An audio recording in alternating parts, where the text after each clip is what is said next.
Ada and Zodo had been married for years. Their family is blessed with 3 beautiful daughters. Ada had all 3 daughters through cesarean section. One day, Zodo woke her up. In the middle of the night, he said, "My wife, you know the doctor advised us not to try again after your last child. So, as it is now, you cannot have more children. I need a male child that will continue my lineage. So, I am thinking of getting another wife." Ada said, "What? You don't mean this. Children are blessings from God. Please, my husband, don't bring a stranger into our home," she begged. Everything she said fell on deaf ear. Zodo already made up his mind. Ada got angry. "I am the woman of this house. I have a say in this marriage. You can't bring another woman into our house. I refuse to accept a stranger into our home," she said. Zodo said, "We shall see." Ada went on her knees. "Please, my husband, don't do this to I and the children. Please, I beg you. Children are blessings from God." Everything she said fell on deaf ears. Zodo's mind was already made up. This broke Ada so badly she cried. Few days later, Zodo got married to a lady he has been having secret affairs with. Friends and families attended the event. "She is going to have a male child for me, a child that will continue my lineage," he boasted.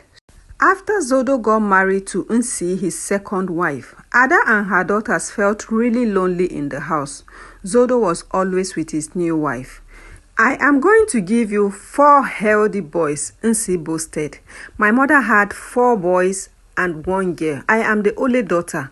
So you see, boys run in our lineage. I am definitely going to give you 4 healthy boys like my mother," she boasted. Her husband said, "Yes, that is one reason I married you."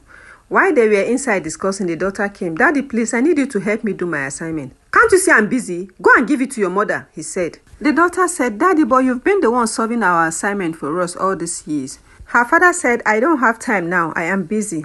Few months later, one day, Nsi woke up and started throwing up. Ada went to her. "Can I get you a cup of water?" "Leave me alone. I don't need your help," she said. Shortly after, her husband came back and took her to the hospital. At the hospital, doctor confirmed she was pregnant. "Yeah, I'm going to give him a baby boy," she said happily. Nsi went about the whole place boasting. "My family is known for having male children. I am going to give my husband 4 healthy boys," she boasted. Ada noticed her co-wife walking uncomfortably. She went to meet her. "I can be of help. Leave me alone, busybody," she fired back at Ada. Ada quickly calls her husband. "Where are you? I think your wife is in labor. Hurry back to the house." In no time, the husband was home. He rushed in and took his wife to the hospital. On reaching the hospital, the doctor examined her. "Baby's heartbeat is good. Baby is lying in good position.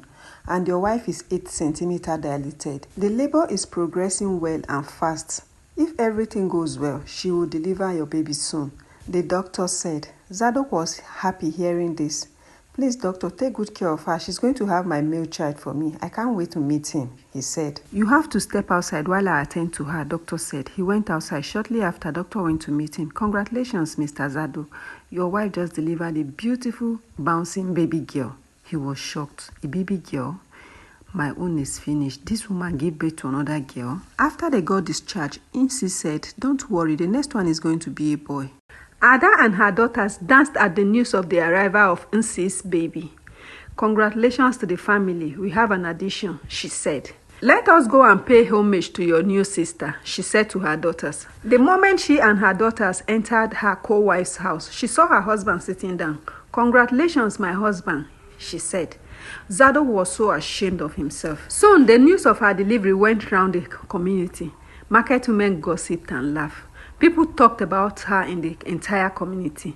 She said she was going to have a male child for her husband. How come she had a female child? She said male children runs in her family. How come she gave birth to a girl? They all said and laughed. 1 year later, one morning, Nsi woke up and started throwing up. "What could be wrong with you?" her husband asked. "I don't know. Let us go to the hospital then," her husband said. He took her to the hospital. On reaching the hospital, they met a doctor. The doctor examined Nsi and discovered she was pregnant. "Congratulations, you are going to be having another child," the doctor said. "Yes, I am very certain this one is going to be a boy. Like my mother, I'm going to have 1 girl and 4 boys," she said confidently. 9 months later, Nsi delivered a beautiful, bouncing baby girl. Her husband walks into the ward. Doctor say your daughter will have to be under observation for some time. She has jaundice. What do you mean my daughter? Is she not our daughter? Nsi said. This one is not my own. When you give birth to a boy, that is when he becomes my own. This one is your own, he said arrogantly and left the room. Ada, on hearing her co-wife had delivered, prayed, "Thank you, Lord, for the blessing of a new child. Truly, children are blessing from you, regardless of the gender. We are grateful for this child," she said. "You're the one who sits on the throne and controls the affair of man. You are mighty indeed," she sang. While she was still singing, she noticed her husband and co-wife just arrived. She quickly rushed outside to meet them. Ada carried the baby and said a short prayer for her. "You shall be great. You will fulfill destiny. You will do exploit for God and your generation. You will be a blessing to we, your parents, and even your siblings," she said. After praying for the baby, she handed her over to her co-wife. "Children are blessings from God, regardless of the gender," she said. Nsi, her co-wife, said, "You are right," shamefully.